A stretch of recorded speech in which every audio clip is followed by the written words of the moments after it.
রক্ষিতাকে কেউ স্ত্রীর মর্যাদা দেয় না। আমরা তো দেখি যে আমাদেরকে পোটেনশিয়াল সন্ত্রাসীর মতো করে ট্রিট করা হয়। আমরা যদি আসলে ভারতের একটা অঙ্গরাজ্য হতাম তাহলেও অন্তত আমাদের ভোটের জন্য হলেও আমাদেরকে পানি দিতে হবে। পিন্ডির জিঞ্জির ছিন্ন করেছিলাম, সেটা দিল্লির দাসত্ব মানার জন্য না। কোনো একটা দেশের মধ্য দিয়ে আর একটা দেশ তার পণ্য বা তার মানুষ বহন করবে, এইটা যে কোনোভাবেই হইতে পারে না বিষয়টা এমন না।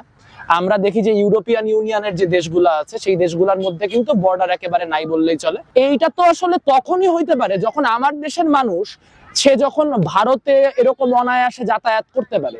কিন্তু আমরা তো দেখি যে ভিসার জন্য ভারতের যাওয়ার জন্য আমরা যাদের অভিজ্ঞতা আছে ভারতের ভিসা তোলার নানান সময়, আমরা তো দেখি যে আমাদেরকে পোটেনশিয়াল সন্ত্রাসীর মতো করে ট্রিট করা হয়। আসলে আপনি একদিকে ইউরোপিয়ান ইউনিয়নের মতো ইন্টিগ্রেশন চাবেন ইন্টার কানেক্টেডনেস বাড়ুক, আর একদিকে আপনি বর্ডার ক্রস করা কোনো মানুষকে কোন রকম কারণ ছাড়া গুলি করে মেরে ফেলবেন, এটা তো হইতে পারে না। অনেকে বলে যে বাংলাদেশ ভারতের অঙ্গরাজ্য হয়ে যাবে বা বাংলাদেশ ভারতের আর একটা প্রদেশ হয়ে যাবে।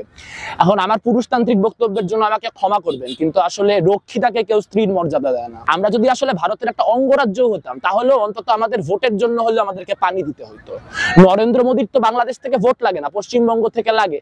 কাজে সে মমতা ব্যানার্জি যা বলবে সেটাই হবে। পশ্চিমবঙ্গ যদি বলে তারা পানি দিবে না, তাহলে তারা পানি দিবে না। বাংলাদেশ যদি ভারতের একটা অঙ্গরাজ্য হইতো তাহলেও বাংলাদেশের সাথে এই ট্রিটমেন্ট করা যাইতো না, যেটা স্বাধীন সার্বভৌম রাষ্ট্র হওয়ার পরেও বাংলাদেশের সাথে করা হচ্ছে। তিস্তার পানি পাওয়ার আগ দিন পর্যন্ত আমি বিশ্বাস করি না যে আমরা তিস্তার পানি পাবো, কারণ এই নাটক গত 50 বছরের নাটক। মুক্তিযুদ্ধের চেতনার জন্য এর থেকে ট্র্যাজিক কোনো কিছু হইতে পারে না। যদি মাওলানা ভাসানীর কথা অনুযায়ী বলি, তাহলে আসলে আমরা যে পিন্ডির জিঞ্জির ছিন্ন করেছিলাম সেটা দিল্লির দাসত্ব মানার জন্য না, দিল্লির দাসত্বের বিরোধিতা করাই এই মুহূর্তে মুক্তিযুদ্ধের আসল চেতনা।